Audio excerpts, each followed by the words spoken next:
From 230 to 221 BC, a king of the Qin, a guy by the name of Zheng, defeats the remaining warring states using his military and ends one of the most violent periods in all of Chinese history. And with the help of his government ministers, his generals, a massive conscripted, drafted army, and a system of taxation that financed basically all-out war, he assumed the mandate of heaven from the Zhou.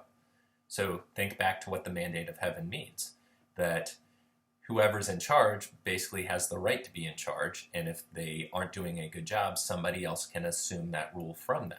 So inserting themselves into the ideas that the Zhou had set up, the Qin take power under King Zheng. He gives himself a new name. He calls himself Shi Huangdi, which means the first august emperor. And he takes the title within that of Di, think about what Di was in the last lecture, to distinguish himself from other leaders of the warring states. All of them had called themselves kings. Wang is the Chinese name for this. Here he inserts himself more into this longer lineage of Di. And this is a pretty smart move. And in addition to that, one of the things that he does is he forces all the defeated rulers and their families to move to his capital, Xiangyang, so that he can keep an eye on them. So instead of like before this period and under the Zhou, where leaders in local areas are basically able to do what they want and they're way far away from the ruling central authority, here he's got them under a close eye. He does some other things. After he gains power, he takes all the land he rules and he says, this is way too big for one person to control just by myself.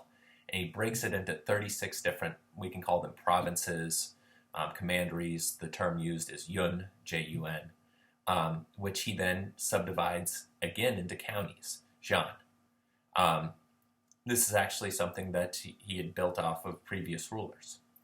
Each commandery has a civilian and a military governor. Those folks answer directly to imperial inspectors who report back to the emperor himself.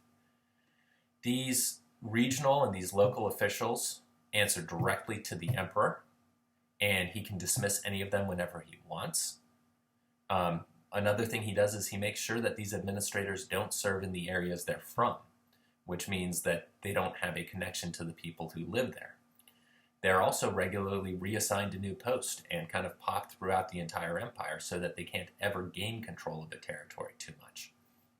It keeps them from getting too much personal power.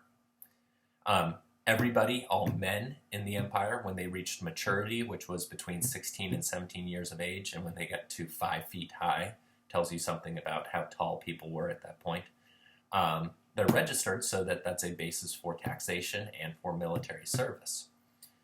Everybody who was able-bodied served in the military, but they didn't just fight, they also completed public works projects. They did things like build border walls, which we'll talk about a little bit more later, imperial roads, canals, massive palaces. What we'll do from here is move on to some other innovations with some ideas and some examples in terms of images for them.